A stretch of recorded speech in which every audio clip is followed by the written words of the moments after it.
Date friend, फिर से स्वागत है आप लोग का हमारे यूट्यूब चैनल विजन क्लास से 25 में।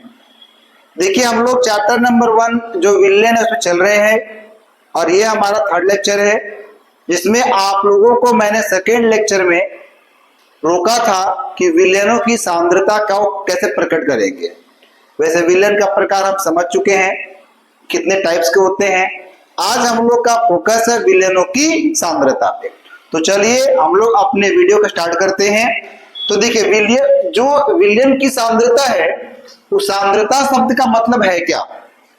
जैसे आप कभी भी एक विलेन को तैयार करते हैं और तैयार करने के लिए जब आप एक बर्तन लेते हैं और उस बर्तन में आप सबसे पहले एक विलायक लेंगे, तो विलायक को लेने के बाद क्या होता है कि जैसे ही इसमें विले को आप ऐड कीजिएगा तो सबसे बड़ी बात है कि कितना विले ऐड कीजिएगा। तो मतलब ये है कि आपको जो विलायक दिया गया है उस विलायक के मात्रा की तुलना में आप विले को ऐड करते हैं। तो यही जो विले और विलायक का तुलनात्मक रूप जो देखा जाता है उसी को हम लोग सांद्रता के रूप में प्रकट करते हैं। यानी इसको हम कह सकते हैं कि किसी विलयन की सांद्रता विलयन में दी गई मात्रा में उपस्थित विले की मात्रा को दर्शाती है। यानी आपके पास जो विलयन दिया गया है उस दिए गए विलयन में आपकी विले की कितनी मात्रा है, तो ये जो मात्रा को आप प्रकट करेंगे उस मात्रा के प्रकट करने की विधि को हम बोलते हैं विलयनों की सांद्रता। यानी विले विलायक का तुलना देखा जाता है, कंपेयर करते हैं कि किसके अपेक्षा कौन ज्यादा है, इसको हम लोग क्या बोलेंगे, विलयन की सांद्रता। अब ये जो सांद्रता है उस विलयनों की सांद्रता को निम्न विधि से प्रकट करता है। बहुत सारी विधियां हैं जिसको हम क्रमशः देखेंगे, जिसमें देखिए पहला है भार प्रतिशत, यानी भार के रूप में देखेंगे। जो सेकेंड नंबर पे है वह आयतन प्रतिशत, थर्ड है मोल अंश, फोर है भाग प्रति मिलियन, इसको मतलब पीपीएम। ये पीपीएम का इस्तेमाल अति सूक्ष्म मात्रा को प्रकट करने के लिए किया जाता है। पांचवा नंबर पे मोलरता, और अगर नेक्स्ट देखते हैं तो हम लोग का है मोललता, नॉर्मलता, फॉर्मलता, द्रव्यमान अंश और लास्ट में डेमल, जिसमें आपके क्लास जो 12th क्लास है उसके लिए मोल अंश, मोलरता और मोललता ज्यादा महत्वपूर्ण है, इसलिए उसको ज्यादा ध्यान से देखेंगे। तो चलिए हम लोग शुरू करते देखना।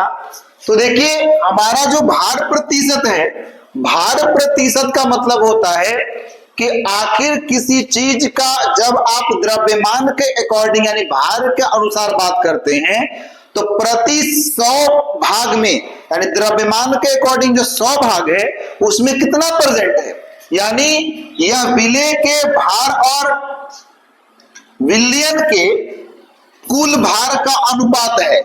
यानी विले जो आप लेंगे उसकी तुलना में आपका कुल विलयन का भार कितना है, जिसे 100 से गुना किया जाता है। यानी सिंपली में आप कह सकते हैं, यहां देखिए ये लाइन देखिए, यह दर्शाता है कि 100 ग्राम विलयन में कितना ग्राम विले उपस्थित है। यानी आपको 100 ग्राम विलयन दे दिया गया और उसमें जितना आपका विले की मात्रा है उसी विले की मात्रा को हम क्या बोलेंगे, द्रव्यमान प्रतिशत। जैसे विले का भार प्रतिशत बराबर विले का द्रव्यमान बटा विलयन का कुल भार गुने 100। तो ये जो है इस अनुसार आप इसका द्रव्यमान प्रतिशत या भार प्रतिशत निकाल सकते हैं। भार प्रतिशत जब भी आपको प्रश्न में देगा तो उसका संकेत रहेगा W/W के रूप में। तो यहाँ पे कृपया नोट कर ले कि W/W के रूप में ही आपको देखना है। जब नेक्स्ट की हम बात करते हैं तो नेक्स्ट आपका देखिए आता है आयतन प्रतिशत। तो जिस प्रकार से आप लोगों ने भार प्रतिशत के बारे में कैलकुलेशन किया उसी प्रकार से हम लोग आयतन प्रतिशत के बारे में बात करते हैं। बस वहां पे डिफरेंट इतनी है कि वहां पे भार इस्तेमाल होता है और यहाँ पे आयतन इस्तेमाल करते हैं।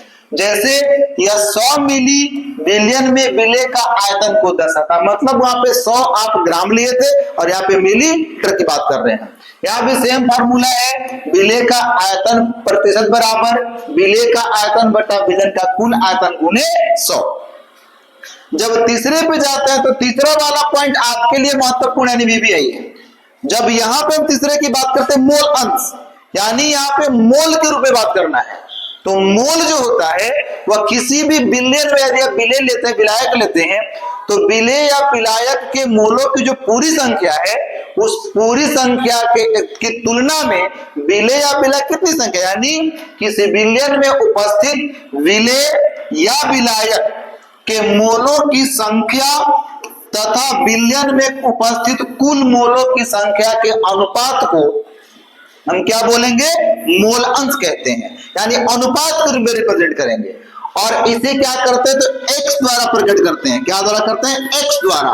जब x द्वारा प्रकट करेंगे तो देखिए यहाँ पे मैंने माना कि विलयन में A विलेय है एवं B विलायक है जिसके मोलों की संख्या Na और Nb है।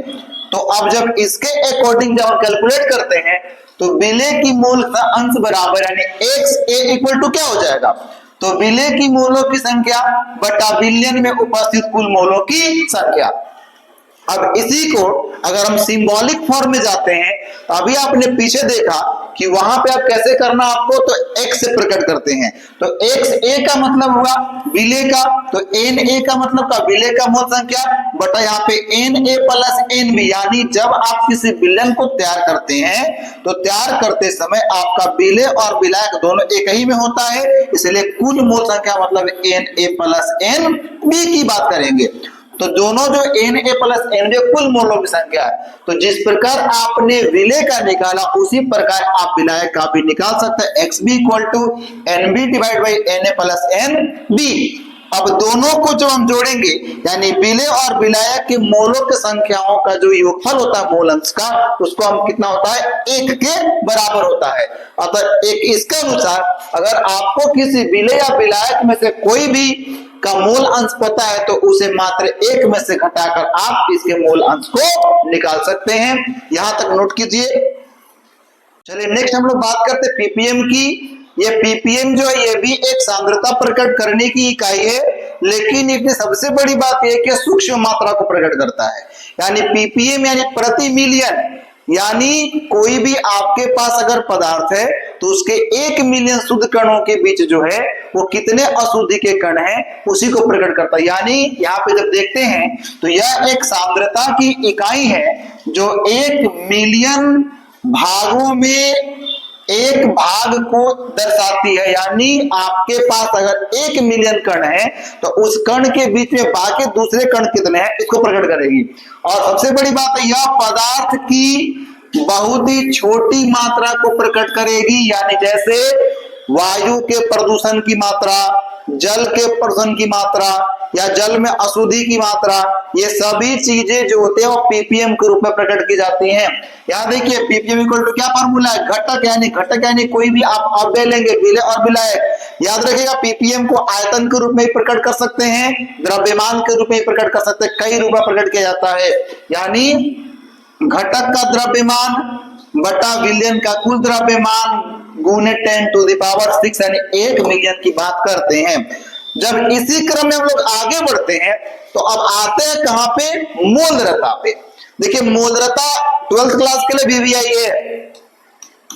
मोलरता जो है, जो जैक बोर्ड से एग्जाम देंगे उनके लिए VBI है।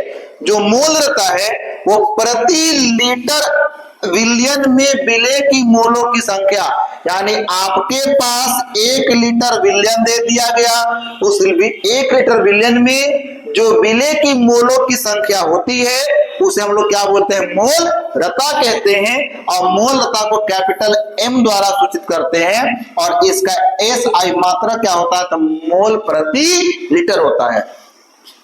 यानी इसका जो फॉर्मूला है वो क्या है, तो मोलरता बराबर विलेय की मोलों की संख्या बटा विलयन का लीटर में आयतन। यहाँ पर देखिए मोलों की संख्या है तो मोलों की संख्या को n से प्रकट करते हैं इसलिए अगर आप लोग को मोलों की संख्या निकालनी पड़े, इसका मतलब फॉर्मूला होता है द्रव्यमान बटा मोलर द्रव्यमान। तो इस फॉर्मूला की सहायता से आप मोलों की संख्या ज्ञात कर सकते हैं।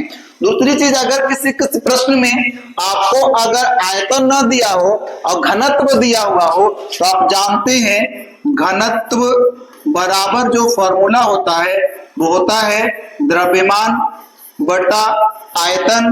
तो इस फॉर्मूला की सहायता से आप इसका आयतन भी निकाल सकते हैं। यहाँ पे एक नोट करने वाली बात है कि मोलरता को तापमान प्रभावित करती है, यानी आपका अगर विलयन का तापमान घटता बढ़ता है तो आपका मोलरता भी घट बढ़ सकता है, क्योंकि तापमान परिवर्तन के साथ आयतन बदल जाता है और आयतन अगर बदलेगा तो मोलरता भी बदलेगी।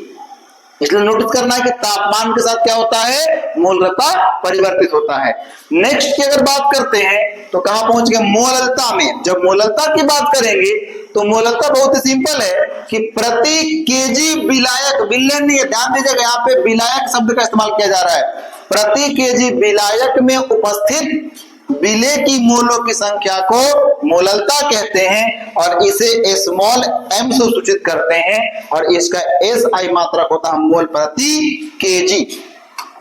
जब इसका फार्मूला की बात करते हैं तो मोलरता बराबर होता है विलेय की मोलों की संख्या बटा विलायक का केजी में द्रव्यमान। यदि आपको द्रव्यमान केजी में या लीटर में नहीं दिया हुआ है तो आपको आयतन को खुद से लीटर में चेंज करना पड़ेगा और केजी में भी बदलना पड़ेगा।